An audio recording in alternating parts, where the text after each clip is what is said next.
Everyone, स्वागत है आप सभी का आपके अपने चैनल लेट्स स्टडी पर। आई होप कि आप सभी अच्छे होंगे। सो एवरीवन, आज का ये जो हमारा वीडियो है, ये वीडियो सीआईएसएफ फायरमैन कांस्टेबल की जो भर्ती आई है उस भर्ती से रिलेटेड आज का ये हमारा वीडियो है। इस वीडियो में मैं आप लोगों के साथ इस भर्ती से संबंधित कुछ इंपॉर्टेंट बातें आप लोगों के साथ यहाँ पर मैं साझा करूंगी।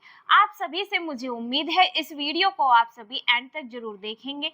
अगर आपको ये वीडियो अच्छा लगे तो इसे आप ज्यादा से ज्यादा लाइक करना और शेयर करना। चलिए स्टार्ट करते हैं आज का ये वीडियो। तो जैसा कि मैंने आपको यहाँ पर अभी बताया है, ये जो वीडियो है हमारा सीआईएसएफ फायरमैन कांस्टेबल से रिलेटेड है। तो देखिए, सबसे पहले एक इम्पोर्टेंट बात आप यहाँ पर सुनिए जो मैं आपको यहाँ पर बताऊंगी। तो देखिए, जो सीआईएसएफ की ये जो भर्ती आई है, ये आपकी भर्ती जीडी के अंदर की जो भर्ती होती है उसके कंपैरिजन में ये भर्ती बहुत ही आरामदायक भर्ती है। पूछो कैसे? तो देखिए, इस भर्ती के अंदर मैं बताऊं तो आपको, देखिए, आग तो डेली नहीं लगती है। तो आपने देख ही लिया है फायरमैन की ये आपकी सीआईएसएफ की ये पोस्ट है, ठीक है। तो देखिए, ये जो पोस्ट है, तो देखिए आग डेली नहीं लगती है। तो मैं ये आपको आरामदायक क्यों बोल रही हूँ? देखिए, ड्यूटी तो इसमें भी लगेगी आपकी, लेकिन ये आपको मैं आरामदायक इसलिए बोला क्योंकि देखिए, आपको इसमें इस भर्ती के अंदर आपको इतना टाइम मिल जाएगा कि आप दूसरी अगर किसी पोस्ट के लिए अप्लाई करना चाहे तो आप कर सकते हैं। क्योंकि देखिए, आपका यहाँ पर देखिए, ये जो सीआईएसएफ की ये जो भर्ती है, ये सेंट्रल इंडस्ट्री के अंदर आपको इसकी ड्यूटी लगेगी। अब देखिए, वैसे तो हर स्टेट में फोर्स लगी हुई होती है फायर्स के लिए, लेकिन देखिए, अगर लगता है कि कई बार ज्यादा आग बढ़ जाए किसी ऐसे प्लेस पर, किसी ऐसी घटना से, तो आपको सीआईएसएफ को यानी बुलाया जाता है, वरना आपका काम एक सेंट्रल इंडस्ट्री में ही होता है, ठीक है। तो आपके लिए इतना जानना जरूरी था। चलिए, अब बारी बारी आगे का हम डिस्कशन रखते हैं। तो सबसे पहले मैं यहाँ पर बात करूंगी वैकेंसी की। तो आप देखिए, इस भर्ती के लिए जो पद आए हैं वे 1130 पद आए हैं। कितने पद आए हैं? 1130 पद इस भर्ती के लिए आए हैं। अब आगे मैं यहाँ पर आपको बताऊं तो यहाँ पर देखिए, फॉर्म फिल इसका कब से हो रहा है वो आपको यहाँ पर बताऊंगी। तो देखिए, जो इसका फॉर्म फिल हो रहा है वो 30 अगस्त से चालू होगा इसका फॉर्म फिल होना, और 30 सितंबर तक यानी एक महीने का आपके पास यहाँ पर पूरा टाइम है इस फॉर्म को फिल करने के लिए, ठीक है। तो अब देखिए, आगे फॉर्म फिल हमारा 31 अगस्त, आपका 31 अगस्त से आपका जो फॉर्म फिल है वो 31 अगस्त से 30 सितंबर तक होगा, ठीक है। तो एक महीने का आपके पास पूरा टाइम है। एक चीज का आपको यहाँ पर और ध्यान रखना है, वो आपको ये ध्यान रखना है, आपकी जो बर्थ ऑफ डेट है उसका आपको, जो आपकी बर्थ ऑफ डेट है उसका आपको ध्यान रखना है। जैसे देखिए, पहले देखिए एज को देखते हैं। यहाँ पर एज देखिए, इसके लिए एज क्राइटेरिया को देखिए, कितना एज क्राइटेरिया रखा गया है। एज क्राइटेरिया देखिए, जैसे जीडी का था सेम वो ही इसका भी एज क्राइटेरिया है। एक बार देख लीजिए, जो मिनिमम एज है इसके लिए भी 18, बच्चे की जो कैंडिडेट की जो एज होनी चाहिए वो 18 साल होगी मिनिमम, चाहे वो कैंडिडेट जनरल का हो, या आप ओबीसी से बिलोंग करते हो, या आप एससी से बिलोंग करते हैं, एसटी से बिलोंग करते हो, मिनिमम एज 18 साल होगी। अब बात देखिए जनरल वालों की, मैक्सिमम एज आपकी होगी 23, ठीक है। अब आगे मैं बात करूं, ओबीसी वालों को 3 साल का एज रिलैक्सेशन मिलेगा, तो आपकी मैक्सिमम एज होगी 26 साल। और देखिए, एससी एसटी वालों को 5 साल का एज रिलैक्सेशन मिलेगा, तब आपकी यहाँ पर एज हो जाएगी मैक्सिमम 28 साल। अब आगे मैंने जो बात अभी की थी, तो वहां पर देखिए बर्थ ऑफ कैंडिडेट यानी उम्मीदवार, जो उम्मीदवार हैं उनका जन्म देखिए, अगर आपका 1 अक्टूबर 2001 से पहले का आपका जन्म, देखिए आपका अगर जन्म 1 अक्टूबर 2001 से पहले का है, 1 से पहले का हो यहाँ पर देखिए, और 30 सितंबर 2006 से बाद का आपका ये जो है बर्थ नहीं होना चाहिए। तो यहाँ पर मैं बताऊं तो देखिए, यहाँ पर समझिए, जो मैंने 1 अक्टूबर 2001 की जो मैंने बात की है, तो मान लीजिए कोई बच्चा, अगर देखिए कोई कैंडिडेट 17 साल 11 महीने का है, तो उसके पास 1 महीने का टाइम है और 1 महीने का फॉर्म फिल करने का आपके पास टाइम है, तो वो आराम से अपना कैंडिडेट अपना फॉर्म फिल कर सकता है, क्योंकि 18 साल की उसकी एज हो जाएगी। अगर किसी कैंडिडेट की एज 23 साल या 2 दिन फालतू भी बैठती है उसकी, तो वो अपना फॉर्म फिल नहीं कर पाएगा, क्योंकि इसमें जो दे दिया है वो नहीं होगा, वो अपना फॉर्म बिल्कुल फिल नहीं कर पाएगा। ठीक है, तो ये आपको ध्यान रखना है अपना, इससे पहले का और इसके बाद का नहीं होना चाहिए। तो देखिए, जो मैंने अभी आपको यहाँ पर बताया कि 30 सितंबर 2006 के बाद का नहीं होना चाहिए, वो उसके लिए है जिसकी एज ये 18 से 23 साल के लिए, यानी जनरल वालों के लिए। अगर कोई कैंडिडेट ओबीसी से बिलोंग कर रहा है, उसको जो 3 साल का, या SC ST से जो बिलोंग कर रहा है उसको, SC ST वालों को 5 साल का यहाँ पर एज रिलैक्सेशन मिला, आप देख रहे हैं, और ओबीसी वालों को 3 साल का मिला, तो वो 30 सितंबर से 2006 के बाद अप्लाई कर सकता है, लेकिन अपने 3 साल 5 साल को देखकर। ठीक है, तो उसके रिगार्डिंग ही आपको बस इसका ध्यान रखना है। चलिए अब आगे देखते हैं सिलेक्शन प्रोसेस। तो देखिए, इस फॉर्म में, इस भर्ती में सबसे पहले होगा आपका फिजिकल टेस्ट, आपका रिटन एग्जाम इसमें बाद में होगा। ठीक है, तो पहले आपका फिजिकल टेस्ट होगा। फिजिकल टेस्ट में देखिए 2 कैटेगरी होती है इसमें फिजिकल टेस्ट की। पहली पैट यानी फिजिकल एफिशिएंसी टेस्ट, दूसरा होता है फिजिकल स्टैंडर्ड टेस्ट। तो फिजिकल एफिशिएंसी टेस्ट की मैं बात करूं तो इसमें इसमें दौड़ लगानी होती है। तो देखिए, अभी यहाँ पर एक चीज और आप ध्यान से सुनिए, इस फॉर्म के लिए, इस भर्ती के लिए ओनली मेल एलिजिबल है, इसमें फीमेल एलिजिबल नहीं है इस भर्ती के लिए। आपका यहाँ पर देखिए, आपके लिए आपका कंपटीशन एक तरीके से यहाँ पर कम हो गया है। ठीक है, तो देखिए लड़कियां इसमें पार्टिसिपेट नहीं कर रही है इस भर्ती के लिए, तो आपका कंपटीशन हो गया है कम।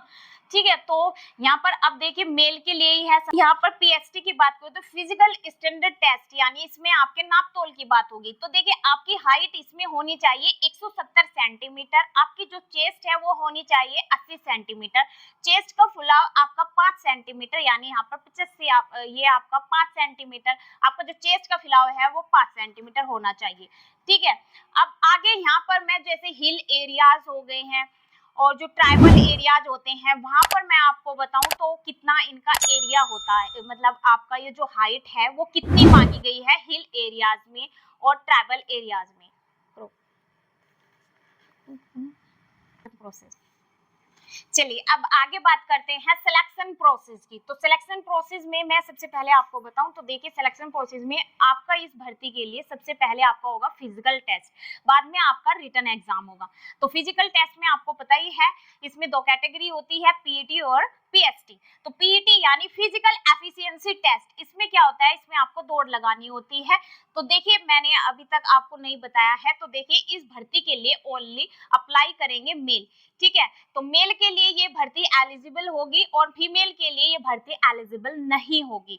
ठीक, तो यहाँ पर देखिए आपका फिजिकल एफिशिएंसी टेस्ट, यानी आपका जो इसमें दौड़ होगी, दौड़ आपको 24 मिनट में आपको 5 किलोमीटर दौड़ना होगा, आपको 5 किलोमीटर इसमें दौड़ना होगा। अब यहाँ पर देखिए पीएसटी फिजिकल स्टैंडर्ड टेस्ट, इसमें आपकी हाइट यानी आपकी नाप तोल की बात होती है। तो देखिए इसमें आपकी हाइट होनी चाहिए 170 सेंटीमीटर, अगर मैं चेस्ट की बात करूँ तो आपकी चेस्ट होनी चाहिए 80 सेंटीमीटर। आपका जो चेस्ट का फुलाव, जब वहां पे आपको फुलाव करवाएंगे, आपको ऐसे सांस भरवाएंगे, तो वहां पर आपका चेस्ट का फुलाव 5 सेंटीमीटर होना चाहिए। ठीक, अब आगे यहाँ पर मैं बात करूं तो देखिए इसमें थोड़ा सा एक्स्ट्रा और बताऊं तो देखिए हिल एरियाज में ना जो हाइट, इसमें हिल एरियाज में जो हाइट को पूछा गया, हाइट देखिए हिल एरियाज वालों के लिए हाइट देखिए कितनी होती है। हिल एरियाज के लिए हाइट, जो हिल एरियाज से बिलोंग करते हैं कैंडिडेट, उनके लिए हाइट कितनी रखी गई है, उनके लिए हाइट रखी गई है 165 सेंटीमीटर। कितनी रखी गई है, 165 सेंटीमीटर हाइट रखी गई है, जो कैंडिडेट हिल एरिया से बिलोंग करते हैं। अब आगे मैं यहाँ पर बात करूँ तो देखिए जो चेस्ट है वो चेस्ट होनी चाहिए हिल एरियाज वाले कैंडिडेट के लिए 78 से 83 सेंटीमीटर का जो है चेस्ट होनी चाहिए। अब मैं आगे यहाँ पर जो ट्राइबल एरिया से बिलोंग करने वाले कैंडिडेट है, जैसे मिजोरम, नागालैंड, ये जो आपके स्टेट है, इनकी मैं बात करूँ तो यहाँ पर जो हाइट रखी गई है इन कैंडिडेट के लिए, तो वो रखी गई है 162.5 सेंटीमीटर यहाँ पर। तो देखिए 162.5 सेंटीमीटर हाइट रखी गई है ट्राइबल एरियाज वालों के कैंडिडेट के लिए। कौन से?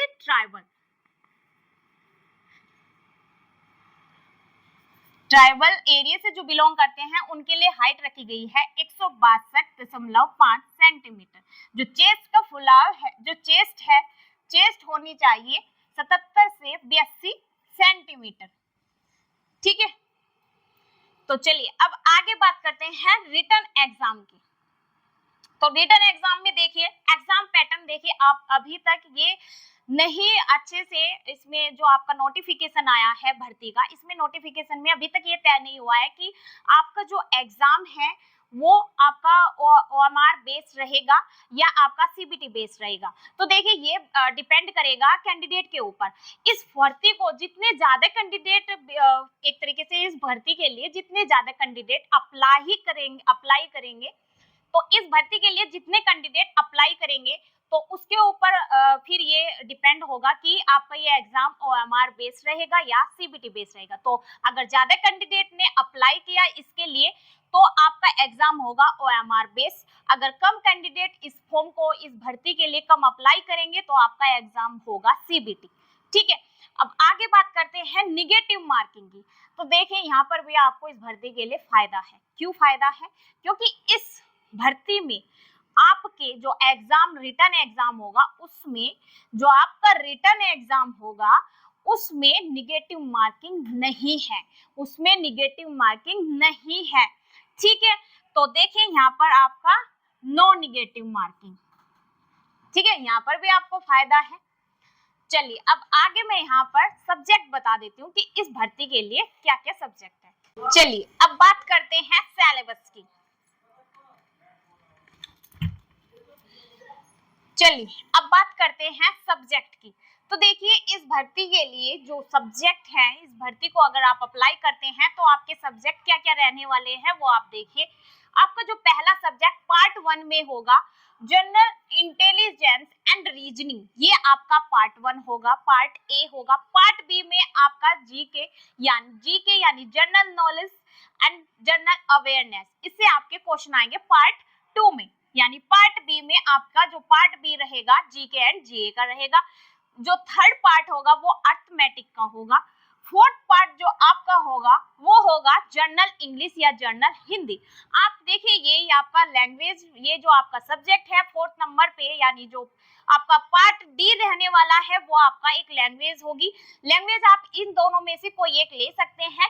इंग्लिश आपको, अगर आपको इंग्लिश में आपकी अच्छी कमांड है आप इंग्लिश ले सकते हैं, हिंदी में अच्छी कमांड है आप हिंदी ले सकते हैं। आपका जो ये इस भर्ती में आपके जो सब्जेक्ट हैं ये 4 सब्जेक्ट रहने वाले हैं। एक बार फिर देखिए, जनरल इंटेलिजेंस एंड रीजनिंग जो आपका सेकंड सब्जेक्ट है जीके एंड जीए का, थर्ड सब्जेक्ट है अर्थमेटिक, फोर्थ सब्जेक्ट है आपका जनरल इंग्लिश या जनरल हिंदी। इन दोनों में से आप एक ले सकते हैं। ठीक, अब देखिए इस भर्ती में आपका जो पेपर है वो हिंदी और इंग्लिश इन दोनों में आएगा, किसी और अदर लैंग्वेज में इस भर्ती में आपका पेपर नहीं आएगा। ठीक है, लेकिन जो एसएससी जीडी में, आप एक बार ध्यान से सुनिए, जो एसएससी जीडी में आपका जो पेपर आएगा वो इंग्लिश हिंदी से अलग 13 भाषाओं में आपका पेपर आएगा एसएससी जीडी वालों का। जो एसएससी जीडी के अंदर जो पोस्ट आई है, ठीक है, जो भी भर्तियां दी, मैंने देखिए एक प्रीवियस वीडियो डाला था मैंने इंफॉर्मेटिव, तो उसमें मैंने जो है बताया था आपको एसएससी जीडी ने जो फॉर्म निकाले हैं जिन जिन भर्तियों के लिए, तो उसमें आपका हिंदी इंग्लिश से अलग 13 भाषाओं में पेपर आएगा। लेकिन इस भर्ती के लिए हिंदी इंग्लिश इन 2 भाषाओं में ही आपका पेपर आएगा। अब बात करते हैं आपके इस पेपर में क्वेश्चन कितने आएंगे। तो देखिए जनरल इंटेलिजेंस एंड रीजनिंग में आपके आएंगे 25 क्वेश्चन, जीके जीए के भी आपके 25 क्वेश्चन आएंगे, अर्थमेटिक में भी आपके 25 क्वेश्चन आएंगे, और जनरल इंग्लिश या हिंदी अगर आप इसमें से कोई एक लैंग्वेज ले रहे हैं, एक ही लोगे ऑब्वियसली, तो 25 क्वेश्चन होंगे आपके किसी भी एक लैंग्वेज के, हिंदी के, इंग्लिश के, जो भी आप लेना चाहेंगे। अब देखिए इसमें आपका एक क्वेश्चन 1 मार्क्स, यानी एक क्वेश्चन का 1 मार्क होगा। ठीक है, तो एक क्वेश्चन पे आपको 1 नंबर मिलेगा। तो टोटल आपके यहाँ पर कितने नंबर हुए?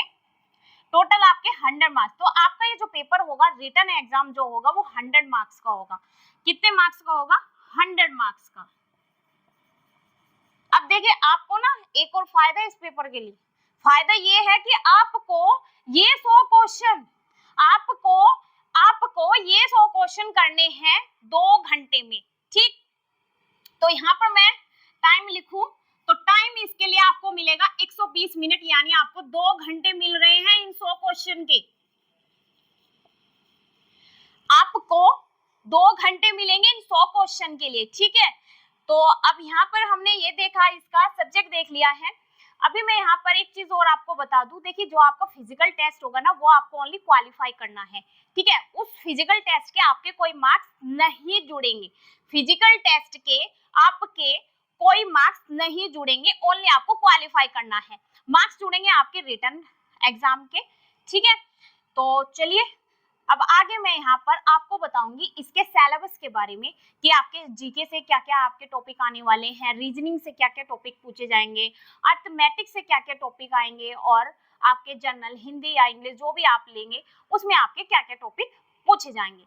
अब देखिए यहाँ पर मैं आपको बताऊं तो चलिए पहले सिलेबस को ही यहाँ पर हम डिस्कस करते हैं। अब यहाँ पर हम डिस्कस करते हैं सिलेबस। देखिए जो इस भर्ती के लिए सिलेबस दिया हुआ है वो ही सेम सिलेबस आपका एसएससी जीडी का है, ठीक है। तो ये सिलेबस दोनों का सेम ही है।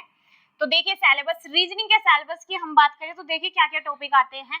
Coding, decoding, missing term, Venn diagram, syllogism, paper folding, one odd one cut, mathematics operation, analogy, series, complete figure, linear sitting arrangement, mirror image, ठीक है। ये जो टॉपिक हैं ये आएंगे आपके रीजनिंग के सिलेबस पे। अब बात करते हैं जीके की। तो जैसा कि आप सभी को पता है जीके जीएस एक तरीके से वास्ट सिलेबस होता है इसका, क्योंकि इसमें देखिए आपका साइंस आएगा, जनरल साइंस में आपके पता ही है आपको केमिस्ट्री, फिजिक्स, बायोलॉजी, ठीक। और देखिए हिस्ट्री, पॉलिटिक्स और जो हमारी करंट अफेयर्स, तो देखिए अब यहाँ पर ये सब आएगा आपका जीके जीए के अंदर। तो देखिए साइंस में इन्वेंशन, डिस्कवरीज, इकोनॉमी, बैंकिंग, ये सारे में जीके जीएस में जो भी टॉपिक आते हैं वे सब हैं आपके। जब हम देखिए अभी पहले आप देख लीजिए discoveries, economy, banking as well as finance. तो फाइनेंस का भी जो आपके फाइनेंस से रिलेटेड क्वेश्चन आते हैं मैं आपको बताऊंगी कैसे, किस टाइप से। General politics, historical events, scientific research, ये जीए का भी काफी वास्ट पोर्शन होता है। तो इसके हम टॉपिक को देख लेते हैं क्या क्या आएंगे। साइंस में जैसे इन्वेंशन, डिस्कवरीज, इकोनॉमी, ये अलग है, जीके जीएस का दूसरा पोर्शन है। Economy, banking as well as finance से रिलेटेड भी क्वेश्चन आते हैं। General politics, historical events, scientific research, budget and 5 years plans, यानी पंचवर्षीय योजनाएं, sport, athletes, economy related topics, countries and capitals, ठीक है। कंट्रीज और कैपिटल से भी देखिए एक क्वेश्चन हर बार आपको मिलेगा एग्जाम में, आपने देखा भी होगा। नेक्स्ट देखिए important financial and economic news, culture related news, currency, India and it's neighbouring countries, India से लगे हुए जो उसके पड़ोसी देश है। तो देखिए ये India and it's neighbouring countries, recent geopolitical developments, geography related topics भी आएंगे। Indian constitution, very very important, recently launch book से भी एक क्वेश्चन आता है। Indian language, national and international award, ठीक है। देखिए यहाँ से भी आपका एक क्वेश्चन हर बार पूछा जाता है एग्जाम में, national international award, national international current affairs से भी आपके क्वेश्चन आते हैं। अब देखिए इसमें से मैंने जो है जीके जीएस के अंदर, जीके जीए के अंदर काफी सारे छोटी छोटी वीडियोस बनाई हुई है जीके जीए की, तो आप वहां से देखिए मैंने अभी तक क्या क्या कराया हुआ है, आप देख सकते हैं। मैंने कराया है जेट्स के बारे में भी कराया हुआ है, ये इंडिया और इसके नेबरिंग कंट्रीज के बारे में भी कराया है, करेंसी और कैपिटल, देखिए कंट्रीज और कैपिटल्स के बारे में भी मैंने छोटी छोटी वीडियोस ली हुई है, आप चाहे तो वहां से देख सकते हैं। चलिए अब आगे का सिलेबस डिस्कस करते हैं। ये है मैथमेटिक्स यानी मैथ का ये सिलेबस है। देखिए इसमें क्या क्या टॉपिक आते हैं, नंबर सिस्टम एंड सिंप्लीफिकेशन। दूसरा टॉपिक देखिए प्रोबेबिलिटी, एचसीएफ एंड ये भी टॉपिक आता है। एचसीएफ एंड एलसीएम का भी टॉपिक आता है। अलजेब्रा, एवरेज, परसेंटेज, यहाँ से भी क्वेश्चन पूछे जाते हैं इस टॉपिक से। Profit and loss, simple and compound interest, ratio and proportional and partnership, इस टॉपिक से भी क्वेश्चन पूछा जाता है। नेक्स्ट देखिए mixer and allegation, mixer and allegation, time and work, speed time distance. अब देखिए स्पीड टाइम डिस्टेंस से क्वेश्चन किस टॉपिक से पूछे जाते हैं, जैसे क्वेश्चन जो पूछा जाता है ट्रेन के बोट स्ट्रीम, ठीक है, ये जो मैंने यहाँ पर लिखा ट्रेन बोट स्ट्रीम, इनको लेकर के स्पीड टाइम डिस्टेंस से क्वेश्चन पूछे जाते हैं। नेक्स्ट देखिए mensuration, trigonometry, geometry, data interpretation, number series. तो ये सारे टॉपिक मैथ के सिलेबस में दिए हुए हैं, तो आप इनको अच्छे से अपना तैयार करना जहां से भी आप अपना कोचिंग लगाए हुए होंगे। नेक्स्ट देखिए हिंदी का सिलेबस, हिंदी भाषा का ज्ञान, इसको आपको पढ़ना है। हिंदी व्याकरण का बुनियादी ज्ञान, इसको भी आपको पढ़ना है। अक्सर, पर्यायवाची, विलोम शब्द यानी विपर्यायर्थक शब्द, रिक्त स्थान भरे, रिक्त स्थान से भी एक क्वेश्चन आता है। लिंग, भाषण, कारक, सर्वनाम, विशेषण, क्रिया, तनावग्रस्त, आवास, संज्ञा, प्रत्यय, उपसर्ग, मुहावरे, वाक्यांश, रस, अलंकार, प्रसिद्ध शायर व शायरी, हिंदी भाषा में पुरस्कार। तो देखिए ये जितने भी तमाम टॉपिक मैंने इन सिलेबस में आपको बताए, अभी मैं एक बार आपको इंग्लिश का भी बता देती हूँ। डिस्कस करते हैं इंग्लिश का सिलेबस। इंग्लिश के सिलेबस में देखिए reading comprehension, jumble sentence, phrases, sentence improvement, cloze test, fill in the blanks, wrong spelled, one word substitution, error spotting, active and passive voice, direct indirect speech, match the following word, synonym, antonym, question tag, fill in the blanks। fill in the blanks में देखिए पहले भी आया था, तो ये अलग होता है टॉपिक। जैसे यहाँ पर मैंने लिया इन्फिनिटिव, जीरंट, पार्टिसिपल, तो इनको लेकर के fill in the blanks पूछे जाते हैं। Find out the error, error देखिए किस टाइप से आपका दिया हुआ होगा, आपका सेंटेंस दिया हुआ होगा, तो आपको उसमें से बताना है कहाँ पे क्या मिस्टेक है। जैसे यहाँ पर articles, preposition, noun, verb, adjective, adverb, इनको लेकर के आपको एरर बताना है किस उसमें क्या एरर है। अब देखिए डिग्री, डिग्री भी इसमें आता है, डिग्री से भी क्वेश्चन पूछा जाता है। From a new word by blending the word, ठीक है, तो ये रहा यहाँ पर इंग्लिश का सिलेबस। तो देखिए मैंने यहाँ पर इस वीडियो में सिलेबस को भी एक एक चीज को, एक एक टॉपिक को यहाँ पर बताया है, तो आप इसको अच्छे से देखिएगा वीडियो को। अब देखिए यहाँ पर मैंने 5 स्टेट यहाँ पर लिए हैं। ये वे स्टेट लिए हैं मैंने यहाँ पर मैंने वो स्टेट लिए हैं जिन स्टेट में सबसे ज्यादा इस वैकेंसी के लिए पद आए हैं। तो देखिए असम में सबसे ज्यादा पद आए हैं इस पोस्ट के लिए। असम में जो पद आए हैं 164, बिहार में जो पद आए हैं 56 पद, गुजरात में 32, जम्मू एंड कश्मीर में 65, मध्य प्रदेश में 39।